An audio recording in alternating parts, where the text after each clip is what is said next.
Good Shabbos, everybody. I wanted to share a quick thought as we enter into another one of these very unique Shabbosim that hopefully won't last too much longer.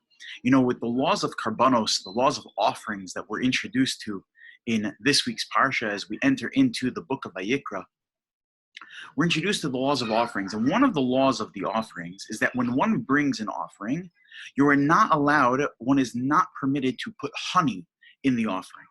That if I'm bringing meat as a karban, bringing an animal as a karban, as an offering to God, I'm not allowed to put honey on it. However, I am obligated, I must put salt. Now, it seems a bit counterintuitive.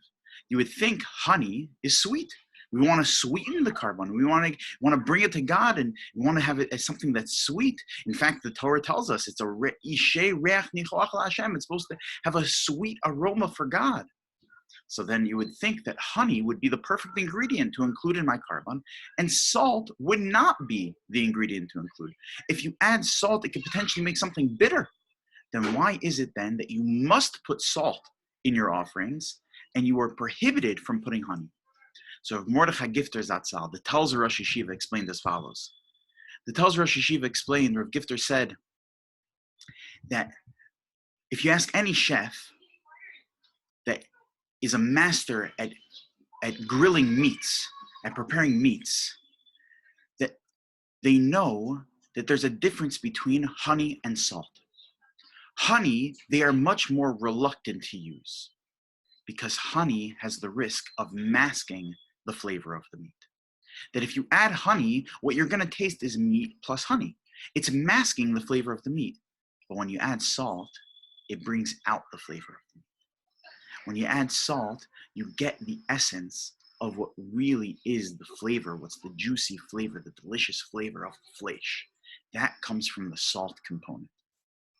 The Gifter went on to say that when we want to give of ourselves, when we want to sacrifice in our own lives for our own personal growth, we have to do it with salt, not with honey. We have to do it in a way that's going to bring the most out of us, a way that we are going to grow the most in whatever predicament we're in. We right now, the Jews all over the world and humans all over the world, are faced with a predicament in that we are stuck at home. How does one grow when they're stuck at home? You add salt. You make the most out of the situation. You bring the most out of yourselves. You know, it's a funny thing. Humans have a great way of becoming jealous of one another, no matter what the situation poses. When you look at what other people are doing during this quarantine, you create a sense of like quarantine envy. I heard one person put it. That you look at what people are doing with their kids, and it creates an amazing opportunity for us to make the most out of the situation. And we, as a people, have an opportunity to learn Torah in a way we never learned before. The amount of available learning options we have, being that our schedules force us to be stuck at home, being that these mandates are forcing us to be stuck at home, through the internet, through Zoom, we have an array of different classes, and we are adding salt to this situation to bring the most out of it. We need to make sure that each and every one of us follow this directive, that we follow the directive of the karbanos, not to add honey, not to artificially just make it sweet, but add salt. Bring the most we can out of the situation. And if we do this, we can have an opportunity to grow ourselves in a way that is unprecedented. It's unprecedented that we have so much Torah available to us, through ways that we have the time to learn that Torah. And if we add salt, if we bring the flavor out of the situation, that we can make this situation into something that changes us and really changes Klal Yisrael.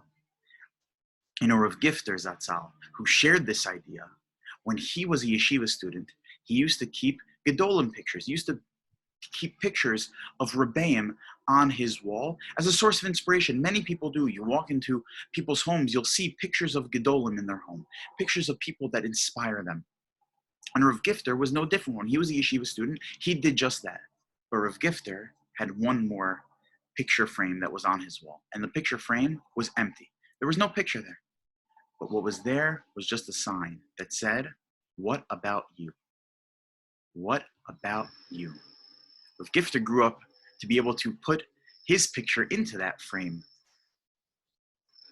he grew up to become a gadol, to become an inspirational person, because his entire life was spent adding salt to his opportunities to bring the most out of it. We have that opportunity in front of us. I wish everybody a wonderful Shabbos, a Shabbos where we're able to tap into the salt. We're able to tap into bringing the most out of this Shabbos that presents us with, even though it's another very unique Shabbos, but it also presents us with a unique opportunity in order to be with our families in a very special Shabbos environment, in order to better ourselves and really use this opportunity of Torah growth to its greatest advantage. Wishing everybody a wonderful and beautiful Shabbos.